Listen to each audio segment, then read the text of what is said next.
Doesn't have to give birth. Oh, she is peeing on you there. Yep. And luckily, no one had a stroke as teams paddled their way to victory. Steer with your feet. Dad, don't fall in. Best time of the day. Yes! 27. Teams duke it out on day 4, level 4 of Fireball Run.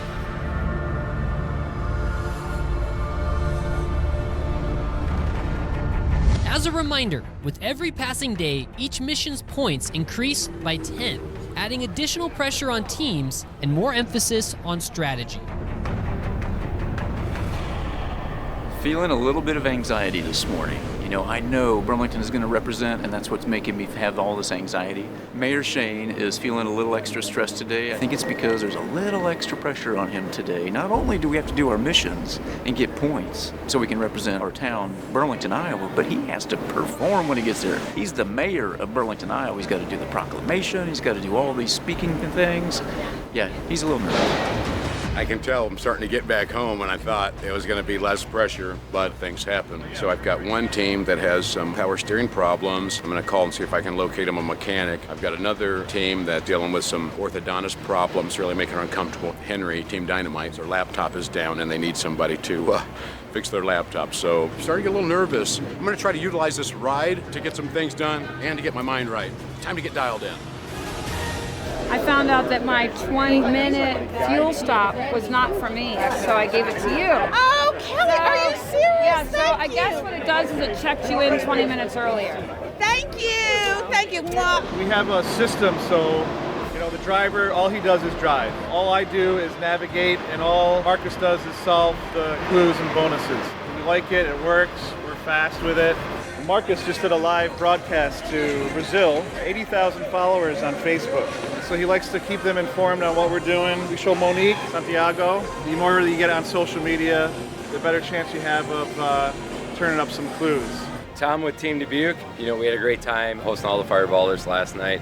We stepped it up for you, so you guys better be ready to bring the heat today. We're going to bring the heat. We're going to bring it hotter and spicier. We're going to Burlington, and Dubuque is coming Let's too. do it. We're going to have a good time, so Fireball, we're still fireballing. Fireball Run. Good morning. My name is Rick Jones. I'm the Senior At-Large Councilman in the City of Dubuque. It's my pleasure to wish you a good morning, to thank you for choosing Dubuque. I hope you enjoyed our city. We're so happy that you're here, honest to God. We're proud of this place. Dubuque's been here for about 180 years, and we thank you from the bottom of our hearts. We wish you well. We wish you safe travels, and we wish you a lot of rewards for doing this. Come back and see us again sometime.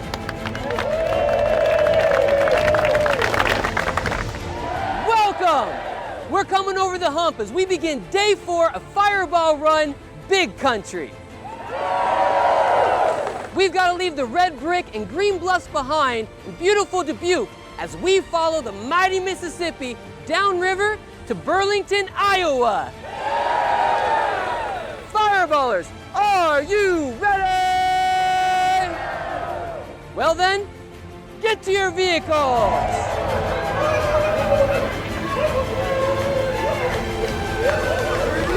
We are off.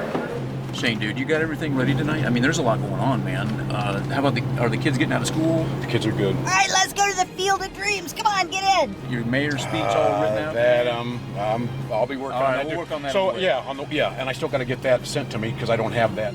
Fireballers, it's time to keep rolling down the river.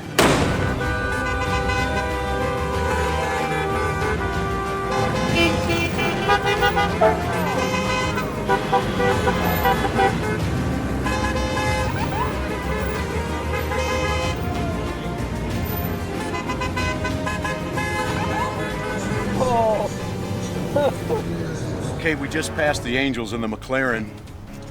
They broke down for the second time.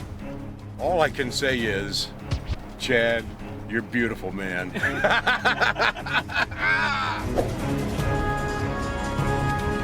love my car. It's a great car, but it's a little frustrating today.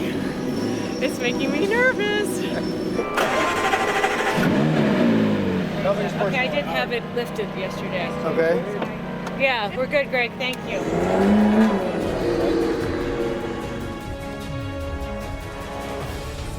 They're so welcoming to us. and they close schools. The townspeople come out, the shop owners, the city council, the mayor, and everybody, they just extend themselves so warmly to us. As you walk around this town, you talk about your missing child. I mean, you can feel their compassion and their empathy. Small town America, to me, is what makes America special.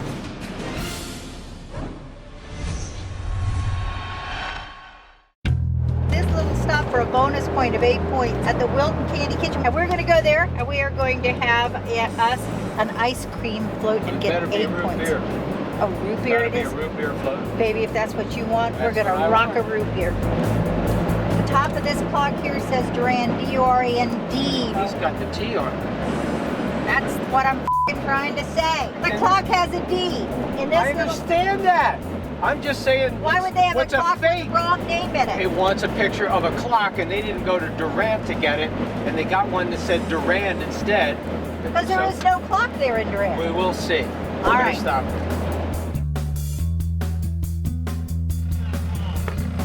Have you seen that clock? They told me in Durand that Wilton had one in town. Oh, they did. They took it down. Rat bastards! Keep good. sipping until he says he's got the picture. Got it. So we're gonna meet up with the Miss Americas. A great strategy is to put these flyers out on people's cars so we can reach a lot of people at once. So what we're gonna do, we are at a local mall. We're literally gonna walk around with Team Miss America and put our missing child flyers on every window out here. I hope people take a minute and take a look at exactly what it is we're trying to do here. Maybe we can get our little boy here back to his family. That's the goal, right? It's very difficult to imagine what a missing child would be going through. All I can say is, we say prayers for these kids and we hope that they're at least somewhere where they are getting fed and they're warm and they're happy. We might make some missions. I actually think we'll get our missions in as well, but today is all about seeing how many we can place. We have one that's at some toy place. Yeah, that's where we're headed right now. You want to go? Yeah, let's go. Absolutely. Follow you. It's called a cut above. A cut Okay. above? Yep. Thank you. All right. So, major problem here. Yep. Oops. We decided to follow beautiful women and it got us in trouble. Shocker. Shocking. That never happens. What? We now have to find a die-cast toy place. We got 16 minutes to make it there. Our code name of our mission is a cut above, and it is a national toy museum for farm equipment and manufacturing equipment. 8 minutes, we got Within this. the window, barring any obstacles on the road. Hi, this is the crew for Fireball Run. I just want to make sure you guys are all ready for us today. We're veteran fireballers. We know how to sound like a camera crew at any point in time. The Alert GPS track map is online, and it appears most of our teams are headed in the right direction. All right, so we gotta hold this prestigious toy. Our fireballers are here in Dyersville, Iowa at the National Farm Toy Museum. So out of all things, special and rare farm toys. Die-cast farm toys are a huge industry. So much so that in this area alone, they have 3 major die-cast manufacturers. When the teams arrive, they'll be allowed to hold one of 3 very notable toys from their collection. Just outside of Dubuque is a tribute to America's first and most lasting industry, agriculture. We here at the National Farm Toy Museum celebrate the importance of agriculture through farm toys. The first National Farm Toy Show was in Dyersville in 1978. In fact, Dyersville is known as the farm toy capital of the world. I'm Amanda, museum manager here at the National Farm Toy Museum. We have over 9,000 toys in over 12,000 square feet. Every scale, every type, every manufacturer. We even have farm toys from other countries. Check this out. The museum opened in 1987, and we receive over 20,000 guests annually.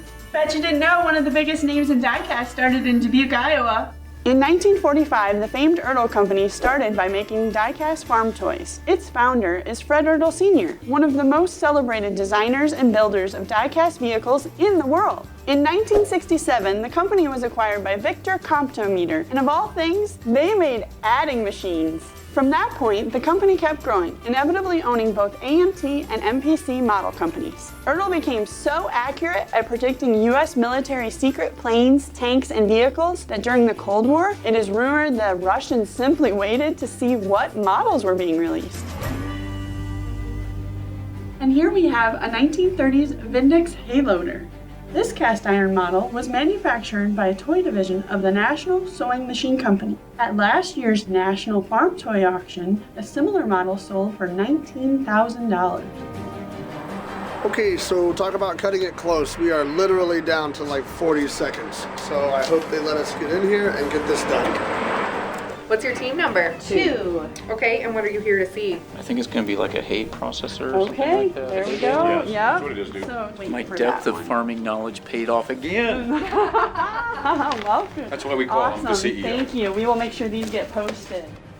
Here I have the Vindex hayloader. It's a really nice original piece because the chains are still intact. Oh, this is a really nice piece with the die cast and all the I like the pieces are there. chains on it. Yeah, the motion. And the links. Hay loader, as complicated as it looks and sophisticated as it is, it was made as a toy. One of the things that makes it so unique is it's the original paint. You can still see where it says John Deere on the side of it. John Deere is a big deal to the Midwest. They're one of the largest employers here. Huge. Original chains as well? Yes. Yeah, it's really fascinating. Awesome condition. A hay loader. That's the cool type of stuff we see right here in the heartland. And here we have the 1886 hay mower by the Wilkins Farm Toy Company. Wilkins farm toy models are considered to be the first commercially produced in the United States. Another Wilkins model, a horse-drawn tedder, sold at auction in 2015 for $27,500. Right here? Right here. And they were made back in the 1880s. So there's only a handful of these left in existence. Life easier. Thank you, guys.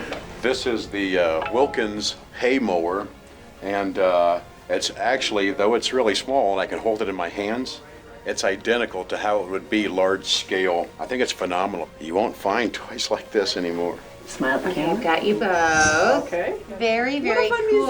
museum. Yes, it's a fun museum. Wow. We got to go back in. Why? I think we got the wrong one. What? This one was invented by Fred, and the Fred one is upstairs. Finally, we have this rare as it gets. It's 1945 John Deere A die-cast tractor. This one was the first of its kind, handmade by Fred Ertl Sr. in the basement of his house, and well before he had been licensed by John Deere to make them. This semi-rough texture indicates that he used a sand mold. So let me tell you a little bit about the farm toys we have here. Now, in 1938, they introduced a John Deere A, one of the most powerful farm tractors ever built. Fred Ertl, who had been employed making aircraft pistons as a molder of aircraft pistons in a factory in Dubuque, and became unemployed after the war. And he would have the whole family then file all the pieces and fit them together, put the wheels on, paint them, and then he would go out and sell them out of the trunk of his car. One of the original John Deere farm toys. This is a part of American history. This comes from the original tractors. This is just a cool part of Americana. Make the world's most sold toy in your basement, right? Wow. I'm not a collector of these things, but I'm really into it. This is a big deal seeing this stuff. These old Ford tractors, you see these all over Iowa, and they restore them to try to get them to look like that. And here's the toys where the kids could be like their dads. Awesome. Fireball Run, we hope you had a lot of fun playing with our toys here at the National Farm Toy Museum.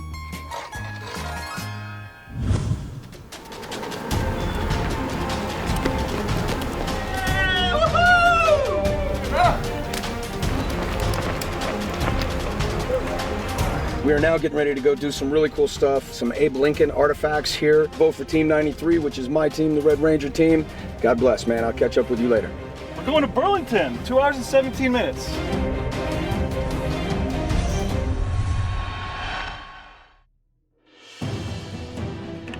Good morning, Illinois State Historical Society. May I help you? Yes, ma'am. I'm trying to find where the location is for the Lincoln linchpin buggy. Okay, that I don't know. I've got someone else to probably tell you that. As soon as she gets off the phone, I'll have her call you right back. Yes, ma'am. Thank you. All right, bye. We are on hold. We are literally sitting here hanging out. All right. We were having this nice conversation this morning, trying to support one another in those difficult times. I get real tired in the afternoon, and I get so bitchy and angry and aggressive. I'm learning how our relationship will grow together through this. I mean, everybody makes a joke that we'll get divorced at the end of the week, but I'm looking forward to knowing so much more about one another. We'll be so much better once we've done this. So that's my reflection for this morning. Prior to Moline is a town known for a couple of quirky collectors in this rock. Venture now and return with a photo. Standing to the left of the rockin' mural, 10 bonus points. So the rest of the teams are just now figuring out that it's the Freedom Rock in LeClaire, Iowa. I need to see the place. Where is it? It could be real. There's the rock right there. Right there. Right there. You see it? You see it? We got to go there, man. Look at Kevin's there. Make sure you get the right view. It's on the other side. Thank you. I love it when the other teams help us a little bit. That's where the people are in the look at the thing. They're by the flag, right? Now there's a dude over here. Okay. Take it on both sides. But move a little more that way. A little more right there. To make sure we got it covered. Got it. Oh yeah. Abraham Lincoln Presidential Library Museum. How may I help you? Yes, ma'am. Do you guys have the original linchpin buggy? I'm not sure. Let me get you over to the library. Hold on one moment. Thank you. Presidential Library, may I help you, please? Yes, sir. I was wanting to know, do you guys have the linchpin buggy that President Lincoln used? I can transfer you to that department. One moment, please. Hello, this is James. You may write to me. So they don't know what they have in there. All right, we're just about to arrive at the Field of Dreams. This is our first mission. Take a picture of one of your teammates with at least 5 ghost players in the background. Yeah, I played baseball when I was younger, and it was a sport that I enjoyed so very much. I love the movie, and to be able to go to this place, for me, is just, it's like a bucket list item. It's just wonderful, and I can't wait to play catch with a ghost. That'll be wonderful, and I'm already priming up I'm loosening up my arm to get it ready to go. Now for a short stop at the iconic Field of Dreams movie site located in Dyersville, Iowa.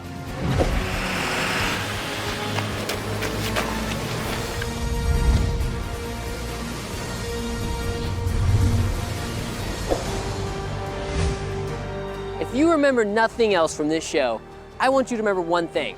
And that is, if you build it, they will come. Hey, champ. How you doing today? Doing good. All right. So where did you come from anyways? I came out of a cornfield in Iowa. Now, are there other kind of sports teams out there, or is it only baseball players allowed in the cornfield? No, we allow anybody out there in the cornfield. It doesn't make no difference. All right, champ. Well, thank you. Let's go toss the rock around a little bit, huh? Let's go toss the rock. It's time for a catch.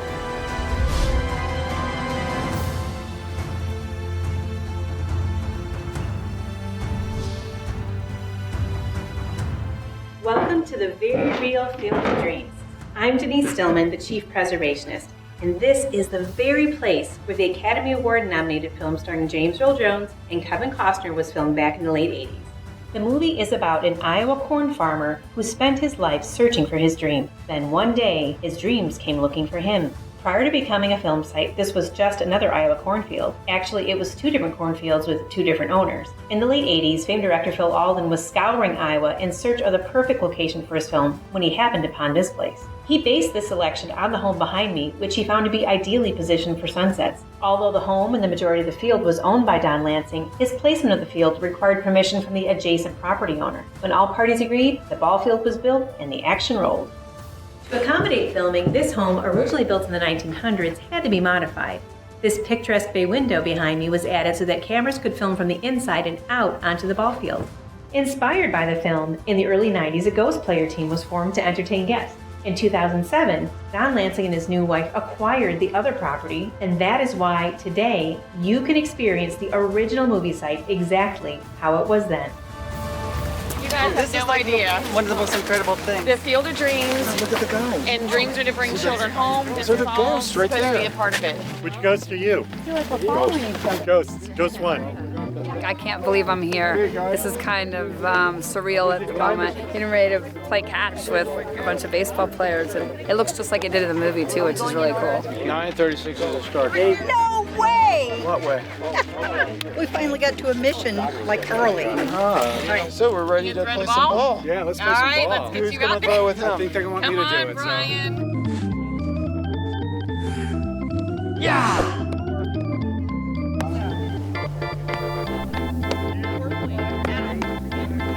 I almost got him. Don't miss it because we're standing behind you. Oh, as soon as you say that, you're jinxing me. What do I need to do to join the team?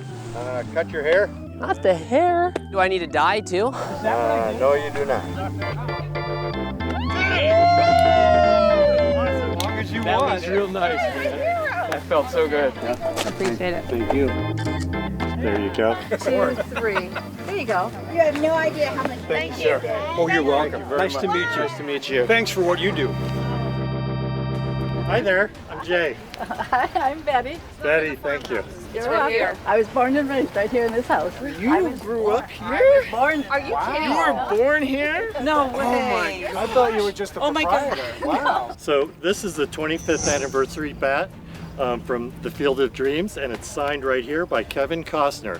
Holding this bat is an honor. Holding a bat that Kevin Costner, and when he produced and made this film, he put his own money into it and everything, and he made an incredible film. Well, that was the very best. I had a good time. I got complimented on my throwing and catching. And you got to play baseball at Field of Dreams. And I got to play baseball at the Field of Dreams. Rock! Let's go. Let's get on. Are there any snacks where we're going? You know, I have some bad news though. You can't come with us. Sorry. I thought. No. You have to stay here. You can't come with us.